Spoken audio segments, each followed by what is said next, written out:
left off,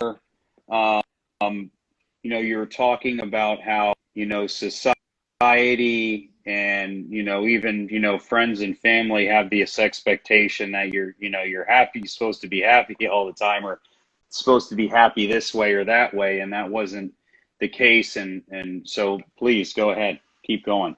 Yeah, yeah. So I felt very early in my life that something was wrong with this narrative about we gotta be happy and happiness is really the purpose of life, the whole pursuit of happiness, right? And I felt that that wasn't working for me. So I was trying to learn and doing some different stuff. I think one of the interests I had very early in my life was coaching, and my first coaching program was back in 2008 in Brazil, helping people, doing some volunteering work, trying to get out of the bubble, right? Because we have a natural tendency to live in a bubble. And São Paulo, I think, similar to here, United States, there's several bubbles, right? Sometimes what changes is just the size of the bubble, right? So in São Paulo, I would say you might live in a very good neighborhood, and then if you go to other neighborhoods, you might feel unsafe.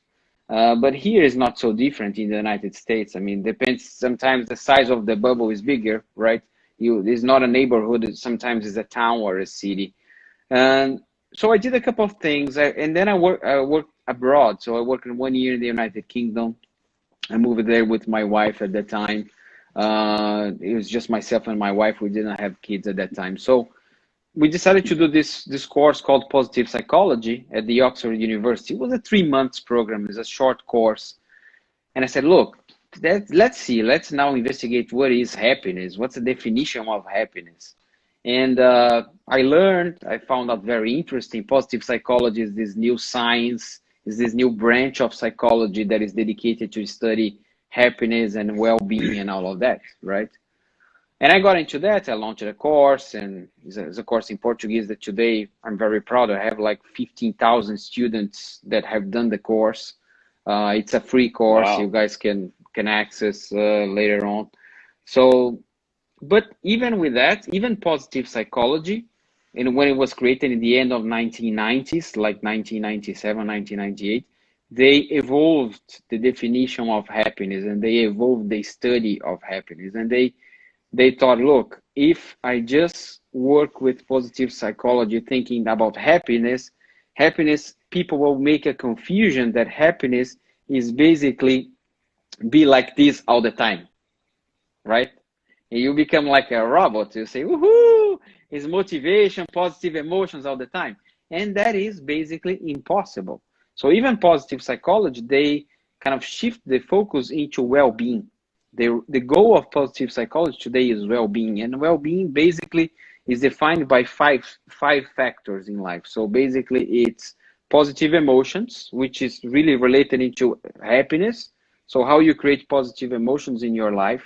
Engagement, so engagement has a lot to do with the concept of flow, right? So flow, for you guys that have never heard about that, think about for those who practice sports. If you are practicing sports, you are running, you are biking, is that moment in the middle of the practice that you feel good, you feel well, you feel, okay, this is not too easy, but it's not too difficult. You feel 100% there, right? The third factor is relationships. Relationships play a very important role in our well-being, and that's kind of obvious, but we don't pay much attention to that. Finally, fourth factor is meaning. So what's our meaning? What's our purpose in life? And the last factor, but not least, is achievement. So achievement, success, achieving something in your life is very important. So I got a lot into well-being. I think well-being has helped me a lot, but getting into my journey as a coach and getting to know you and other amazing people, right, in our coaching program, I realized that maybe really freedom is more important, because I start to think about what are the challenges that my customers are bringing to me, right? And as I said, I have customers from all over the world. So different genders, male, female, different ages. I have coaches that they are like 50 years old. I have somebody that is like 25, early 30s, people that were born in different countries, different cultures. And basically the challenge they're bringing to me is, it always starts with something that is, it seems simple on the surface, and you know about that because you have a lot of experience coaching people. So let me talk first about the surface. The surface is a lot about, hey, I want to do a career change. I don't like my job anymore. But you know what? I need to pay the bills. I need to pay the bills, and I don't think I can do this change, this shift into something else, right? So there's a lot of career discussion. Um, there's a lot of, there's too many responsibilities in my life. I need to take care of the kids. I need to take care of the wife, or I need to take care of the family, and I don't have time for myself. So that's another very common struggle that people bring, right? But when I go deep with them, beyond the surface, for me, it comes to a couple of things. One is the way we are living, the system, the way we learn how to live is completely broken, right? Because we are living to those assumptions that we gotta be perfect, we gotta be happy, then comes back to happiness, right? You gotta be happy. They're not happy all the time, there's something wrong with us. And by the way, my kids, they need to be happy. If my kids are not happy, let me buy a toy for them, or let me make them happy right now. Because if they are crying, I need to avoid them, at all costs.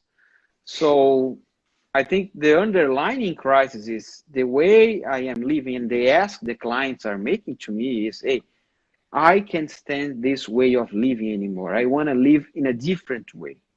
But most of the time, they don't know how, or which kind of way can I live differently, right? And as I explore the exercises with them, as I explore new ways of living, it came to me to basically two things. It came to me as freedom, right? How can I learn on how to live with freedom, and dignity, right? Dignity, like self-love, self-care, right? So that's why I said, look, I think it's a bold statement, but it makes sense to say, if you learn freedom, then you're going to learn happiness and well-being and other stuff.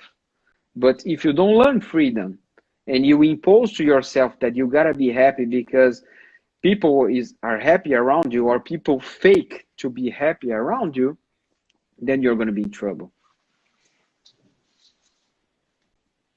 Spot So on, I man. know I spoke a lot, but Spot I got on. excited. No, I love that. You're getting me excited, and I love that you brought up the importance of the dignity and freedom together, and so much of what we learned from Julio is that those are the two essential factors of saying no. So when I tell someone no, when I mean no, I don't want to do that, and I'm living in alignment with the integrity of my own being, then I get to keep my dignity and freedom, which you and I both, I think, are aligned in the fact that that in it is happiness. That in itself is peace and mindfulness and serenity, because we're living in accordance in that and living in oneness with ourselves. And so much of, like you just said, our society is trying to please everyone around me to be happy so I'm okay, rather than taking care of me, and then you're responsible for you, you know? Mm-hmm. Like even my son, like you brought up the kids, like he's 11. He's responsible for living and working emotions. If I continue to him that when you feel a certain need to change the way that you feel in order to better, then guess what he's going to do? He's up wanting to do that all the time. Then he's drugs. Then he's going to seek alcohol. Then he's going to or gambling or something else outside of him to change the way that he feels, because he always needs to make sure that he's okay. It's like, listen, if you're upset, bro. Be upset. Be pissed off. Mm-hmm. Be sad. That's for a reason, Mm-hmm. Mm-hmm. And I agree with you, man. I think a lot of our being certainly helped us be very much better parents, because the reality is they're just a little human being, and that's what they need, as much practice and all this stuff as we do, you know? And I think that's a really good segue too, for what, you know, we were talking about as far as the most common limiting beliefs we put on ourselves, right? And we were a couple weeks ago when you and I did this before. I mean, I was going off about that. You know, it's so powerful, and we know, being coaches and going through unraveling our own self-limiting beliefs, that how important that is of the becoming process of whoever it is we wish to become. So, from your experiences working with clients, what is the most common limiting beliefs you put on ourselves? Yeah. Yeah, I think there are several, and I identify with many of those, right? And I think the beauty of being a coach, as you know, is when you coach someone, you are also in a way coaching yourself. You are Yeah. bringing more light to yourself, right? And I get caught up into those Oh yeah. limiting beliefs many times. But it's like, for example, the belief that I need to be happy all the time, otherwise there's something wrong with me. It's a very clear belief. It's a very clear belief, and it's a belief that is collective because every single day the media shows that to us. Every single day the companies show that to us, right? So, like, what's the space we have within the corporate world for not to be happy, to be unhappy, right? If you go to the office, now we're not going to the office, we are in the middle of COVID, but even working from home or working over Zoom or going to the office, you know, after COVID, and if you say, look, I'm going to be authentic and I'm unhappy today. I am unhappy because something happened with me and I will embrace this sadness, right? It's very difficult to happen that. It's very difficult to happen that because there's this social narrative that, hey, if there's something, if you are unhappy, if you are sad, there's something wrong with you, therefore we need to fix it, as you just said, right? So that's a very common limiting belief. I think the other one that as I said before, like if we go deeper, right? Yeah, I'm not talking about the surface, the problem the coaches bring first moment, and really talking deeper is the limiting belief that I'm not enough. I'm not good enough. You know, there's always something lacking with me. There's always a problem with me. And by the way, many times, and I know this sounds crazy when I play and I make some jokes with the clients, because humor is very important into this process, is, hey, do you think you are the only one that thinks like that, right? Because do you think like the rich people or the famous people, they don't have this same limiting beliefs? They have it. They have it, right? But we get caught up into this, I'm not good enough, or, you know, I am the only one that has that problem, right? The other one, very common to me, and I would say I would keep to these three main ones that I have seen. There's more, but I think those three they kind of embrace a lot is, and this one is very unspoken, I would say. You know, this one is a silent one.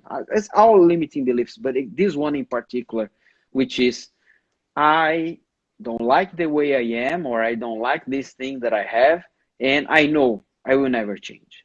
I know I will never change. I know I can't change, you know?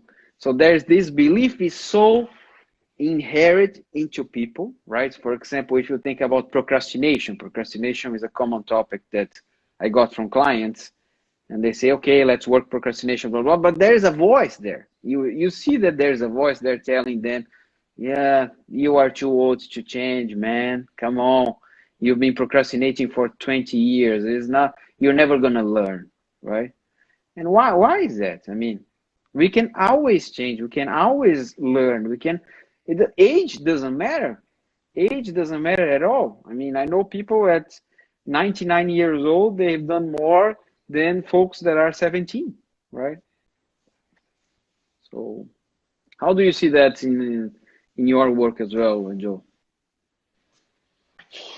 I mean, specifically, I'd say one of the big ones for myself that I had to unravel was maybe, I mean, even years ago, I wouldn't even have felt to get on this live with you because you studied in Oxford, you know, a high school dropout that got my GED. I have no secondary. And the reality is that,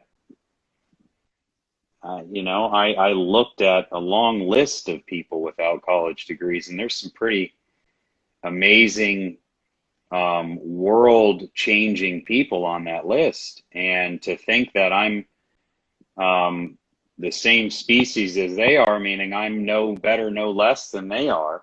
The only limits that I'm placing on myself then is the one I place, you know, is the ones I'm placing on me, you know. So last year, I know you remember when I got that job at the end of 2018, and, you know, the number one criteria for the job was a college degree. And, you know, my so much outweighed the, you know, other candidates that I was the one chosen. And then, I mean, I outperformed like crazy, you know, because again, I was for the position, and the piece of paper didn't necessarily negate me from land or anything else in life, I believe. And that one situation really solidified to me that it just has no bearing on the level of success and the level of things that I can achieve in my lifetime, right? Simply because there is no emotional or mental limitations on the human, you know, being than the ones we place on ourselves.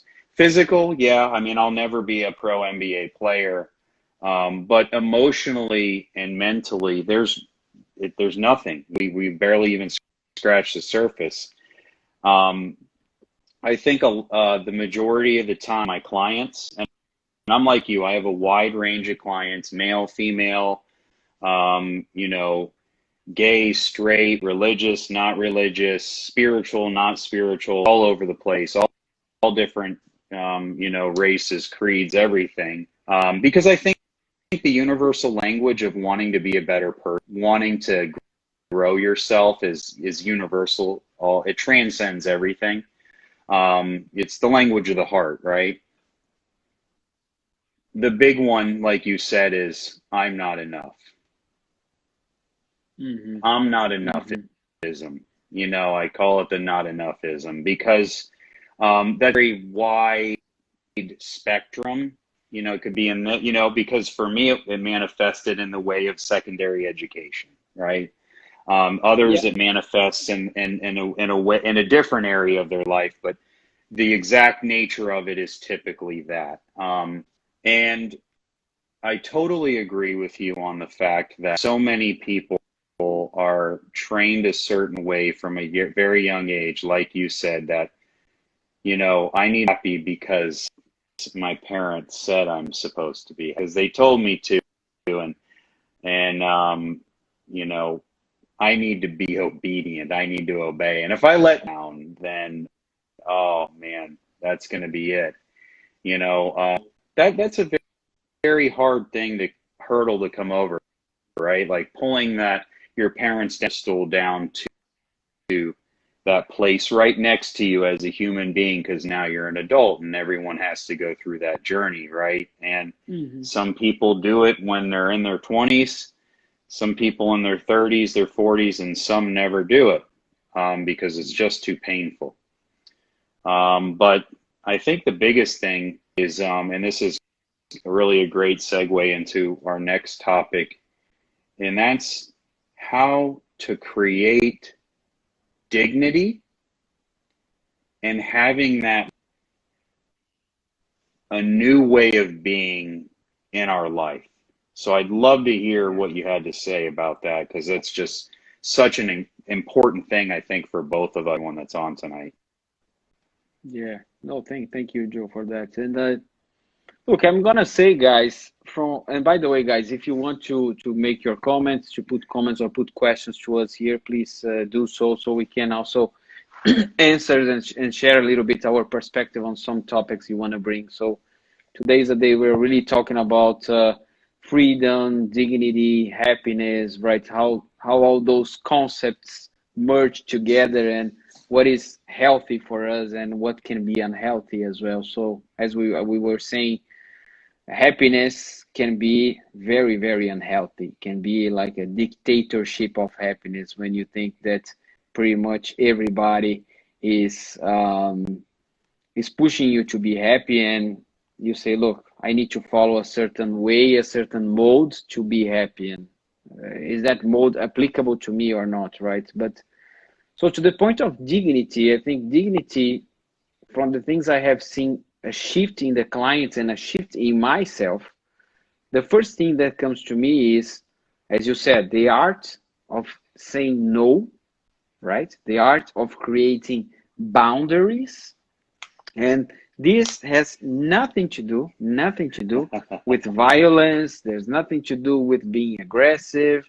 But sometimes people make a confusion, say, wow, you're going to create a boundary? How are you going to say no, right? And that is, by the way, something I've done a lot in my corporate career, because all those skills that I have here that I use with my clients, of course, I applied them in my daily job in a career. And guess what? Being very tactical here with you guys, a challenge we have as executives for a big company is meetings after meetings after meetings, right? So why you need to accept all the meeting invitations, right?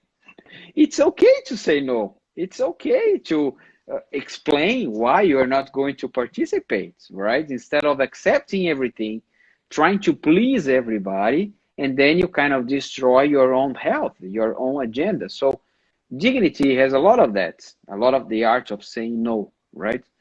Dignity has a lot of dignity and freedom. For me, they walk hand in hand. I think there's impossible to have dignity without freedom and freedom without dignity, right?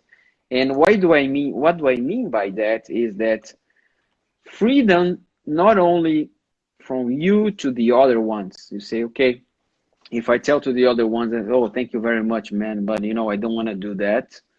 It's freedom, and it's an important way of establishing boundaries. But I always invite my clients to practice freedom within themselves, right? What's the freedom you're practicing within yourself to say, I need to be that way. I need to be an extrovert because I have that meeting and I need to talk. And if I don't talk, people will think that I'm not adding value, blah, blah, blah. Why? Why is that? And so do not impose the things to you. Freedom is how you can create a dialogue within yourself to say, okay, maybe I can push myself to be a little bit different, to act in a different way, but how can I do that? Respecting who am I, respecting my authenticity, right? And we do, we can even practice here if you want, Joe, later in the call, towards the end of the call, I can offer, if you guys want an exercise of declaration, which is something that we do a lot, and Joe does as well. So the declarations, they have a lot of power, right, to work your own self-love, your own dignity. So the question becomes, okay, Daniel, that's quite interesting, blah, blah, blah, but, it seems it's just words. It cannot be just words, right? How you embrace dignity, how you embrace freedom, then it comes to the work we do as coaches, which is you're gonna have to shake your body, right? You're gonna have to use your body. You're gonna have to use your emotional state. You're gonna have to use declarations and things. It's not only about to say, you want to learn something about dignity? Look, I have a beautiful book to recommend to you. That usually doesn't work if it stays just here, right, Joe? Yeah. So funny. It's so true, man. Hey, we had a really, really great question, and I'm going to ask it to you first, and then I'll take a stab at it as well, because I think it's very cool and needed. So, with the increased focus on equality divisions in the country, how do you see experience creating understanding? Mm-hmm. Well, first of all, beautiful question, and it's that I want to make a distinction here. I want to make a distinction here, which is uh, there's a natural tendency for us into this world of happiness, into this world of you gotta be a certain way to be successful, into this world of magic formula. There's another natural belief that many people come to me saying, look, if I do some coaching with you, what's going to be the result I will get? You know, so I do coaching, I do a 1 hour session, or I do a few hours sessions. What's the result? So I do something, I want to see the result automatically. So I think there's this anxiety from all of us to say, I pay for something, I want to have the result right now, right? So when you talk about inequality, racial inequality, and these are problems that have been here for centuries, right? And I'm not going to have the pretension, I'm not going to think that I am the guy who is making people, after 1 hour coaching session, they're not racist anymore, right? I'm not going to pretend that I have this power, because I don't. But over the days, over the months, over the years of practice, yes, you can change. And a way I see change here is all those practices about dignity, all those freedom. If you learn to have a conversation with yourself about freedom, if you learn to have a dialogue with yourself, which is, look, Daniel, you are stupid, you are an extrovert, you should be more an introvert because you are not paying attention to certain things in life. So if I learn how to change this dialogue to a conversation, to a freedom conversation, to a conversation that is going to give me dignity, say, that's quite interesting. Why I have not explored the power of being an introvert in my life, right? What can I benefit of being a little bit more introvert sometimes? So as we do this exercise with ourselves, you are going to affect the way you act and the way you've been seen for others, right? And guess what? It's not a miracle that the way you're going to see each other, you're going to have more patience to others. You are going to judge less other people, right? Because you're going to start understanding, where are they coming from, right? Oh, this guy is a black guy, or is a guy that has an Indian, parent or something like that, and he does something different that I do. Okay, where is this coming from? Interesting, right? So I think this whole exercise of dignity and freedom naturally creates a different society, naturally creates a different dialogue about racial equality, for example, right? What's your perspective, Joe? I mean, I feel the same way you do about the question. I think this is an incredible question. I think it's very relative, especially what's going on right now. I would say specifically from the school of thought and the training, the beliefs that Daniel and I both share in terms of the ontological coaching domain is that the majority believes the delusion that somehow we're separate from one another. We're not. We're one whole. I'm not a different brother than Daniel or you, Mr. Womack, that asked the question. So I think shedding light on the fact that if you're able to help someone, if you're able to support someone's becoming process, to give them a new set of eyes to see themselves in a new light, to see the world in a new light, allow them to show up in that space, in that world in a new way, that sends a ripple effect into the entire consciousness of the world. And I think anyone that's working on themselves at that level, that magnitude, they have for that level of hatred and superiority in their heart. Because the law of physics is very, very clear, and it's scientific in that no two objects may occupy the same space at the same time. So if I'm daily choosing to make sure that my heart is overflowing with gratitude, it has no room for hatred, and resentment, or fear. And if I'm doing everything in my power to get my clients to discover that same unending source of love that's buried deep within them, that's just as inside of me, they decide about themselves, because it's deep in all of us. They will never, I don't believe that they would ever be in a place where they could even hate at that level.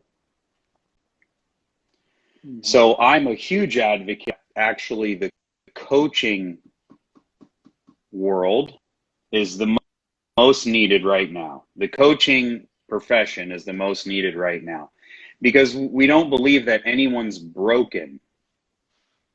You simply have to unlearn what you've learned, because the answers and everything that you already are is buried deep inside you. And it's your job, with our support, to unravel everything that you're not, to expose exactly who you are, what your gifts deep within you.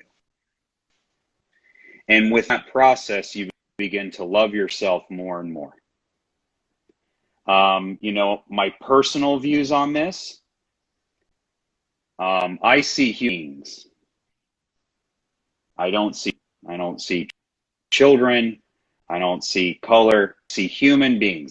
I see okay, yeah, that's a person over there,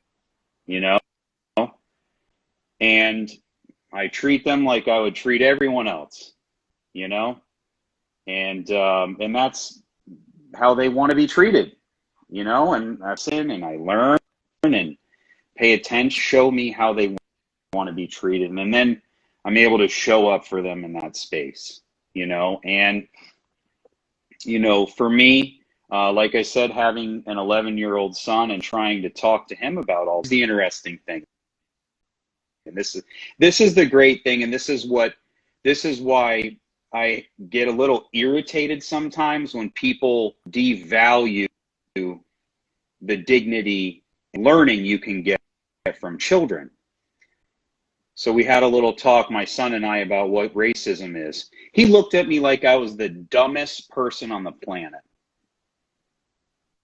He couldn't even believe that there was such a thing. Because children are born naturally in the essence of love.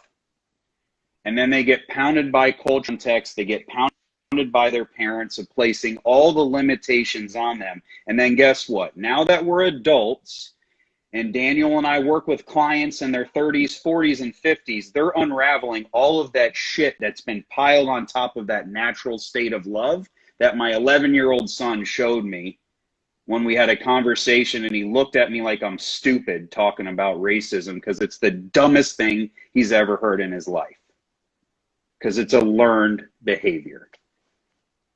Yeah. And I think, that's a great segue, Chris. Thanks for your question. It's a great segue for, I saw Vander's question, right? And about what are the difference that I see when I coach people from Brazil or I coach people from the United States, right? And well, there's a difference, yes, because of the cultural discourse, right? And it's the difference between like coaching a black or a white guy, coaching a straight or a gay man, and vice versa. But the difference, guys, it goes away in the first 30 minutes, After 30 minutes conversation, when we start to go deeper into what's the challenge you are bringing, what's really the thing you want to work on, the difference, they go away, right? So initially, of course, I think in Brazil, because of the cultural narrative that we created as a nation, is the Brazilians, they have a lot of openness, right? So if you get to know somebody at the Yeah. the cafeteria, in 5 minutes the person is gonna tell you everything, right? It's gonna tell you, hey, and I have kids, and True. my kids are, yeah, right. Brazilians are extremely open. Americans a little bit more reserved sometimes, but that's a generalization because if, and that's something I learned when I moved here. If you talk about Americans, which kind of American? Are you talking about an American who lives in Florida like you? Are you talking about a New Yorker? Are you talking about somebody from California, from Texas, right? So there's several kinds of Brazil, because Brazil is also a huge country. There are several kinds of United States, right? So, but to your point, Joe, we are one. We are one. And the problems we are bringing, the crisis we are bringing, they affect everybody. I've seen people in Brazil, here, in Europe, all over the world. That's, look, the problem in essence is dignity, right? Another huge crisis that I've seen now, it's always been out there, but especially now in this COVID situation, I think the crisis is even more presented to everybody is how can I create space for myself? How can I have my own space? Because we are all working from home, and sometimes we live in smaller houses, smaller places, and kids are around us, and we are around the wife is around us, or the partner, people are around us all the time. And you say, look, sometimes I want to sit down 20 minutes quietly by myself just to read a book for 20 minutes, right? How can I do that? And again, the social narrative plays against us, because if I sit by myself for 20 minutes to do that, and I leave my 6-year-old watching TV, I am a terrible dad. I am, a terrible dad. I should never do that, because television is going to cause so much harm to her, right? So I cannot do that. And is that true? No, that's just a social narrative. Of course, if you leave your kid watching TV 5 hours straight every day, well, I think you're going to have some problems, right? But who told you that you cannot have like 20 minutes for you to take care of yourself, or to do your meditation, to do your declaration, right? To do physical exercise, right? I mean, you don't need to do 3 hours of physical exercise every day, but how about half an hour, right? So all of these are challenges that everybody is bringing nowadays. How can I learn to take care of myself? And it's okay to learn. I am a beginner. I am a learner as well. There are some things I've never done. So let's learn, guys. We can always learn to take care of ourselves, right? So I want to talk a little bit about Joe, and guys, keep sending questions and comments here, please. But I was reflecting, and I took some notes as well.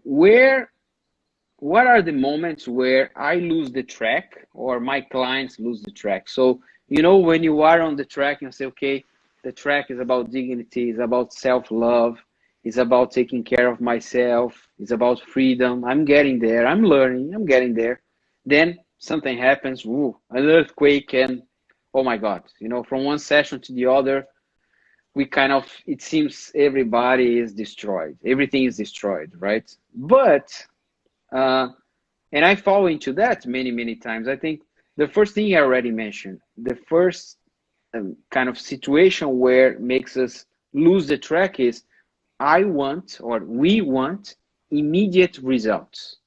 We don't have patience. We don't have patience. We want results, and we want results now.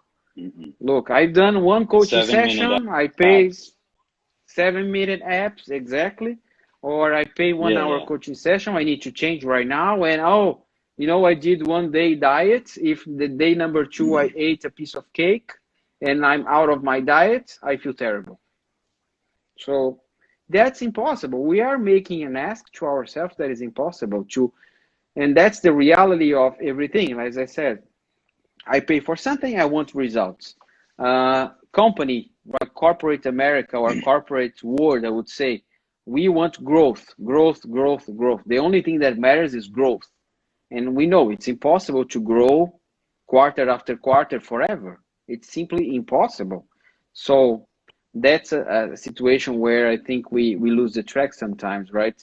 Um, Another thing that I see a lot is, oh, okay, Daniel, I like what you're saying is about freedom. Wow, okay, so next week I'm going to resign my job, or next week I'm moving to Thailand, because it's about freedom. It's about do what I want. So I will live in a cave in Tibet, right? Because it's about freedom. I've always wanted to live in a cave in Tibet, so I will finally do that, right? But guys, freedom, it starts with small things. Freedom starts with small things. Don't think about, okay, you're just gonna be happy when you move to live in a cave in Tibet or you become a monk. No, think about, you have 20 minutes to read a book without being interrupted at your house. If you don't have that, create that space, right? Freedom starts with the small things, with the small things. Um, Another thing we already discussed, I just want to highlight is we want to change, but we are not so much willing to do practice in our body and our emotional states, right? We don't like that much. If I ask you to dance, I mean, if somebody asks me to dance, I will say, come on, that's ridiculous. I'm 39 years old. Do you think I'm gonna dance like a kid here? This guy thinks I am stupid or what, right? No, that's exactly what you need to do. You need to dance. You need to play with your emotions. You need to do physical exercise. Again, change is not coming from reading a book or just watching a movie or just having a conversation, right? Um, and finally, I think another point that, as I said, guys, sometimes I fall into those habits as well, and I lose the track. But many times is about how we get rid of the habits that are uh, taking us out of the track, right? So like addiction to news. So like, and I admit I was addicted to news for many, many years. I was addicted. I was looking on the internet or watching TV to know what's happening on politics and what's happening in the country. And I spent like hours every day looking at news, right? So addiction to news.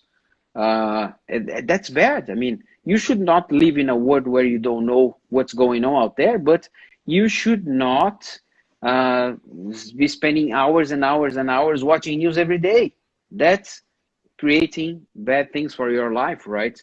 Comparison to others. I mean, we live in the society of comparison. So, hey, limit the time you are on apps, limit the comparison with others, right?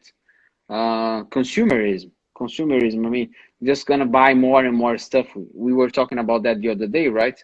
Oh, let's buy more stuff on Amazon. It's so easy, right? You just click there.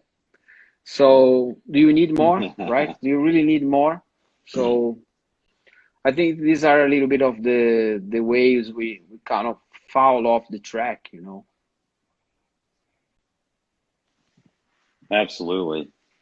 And I have one more thing before we go, just to piggyback off what you said about freedom. And, you know, I believe that responsibility breeds freedom.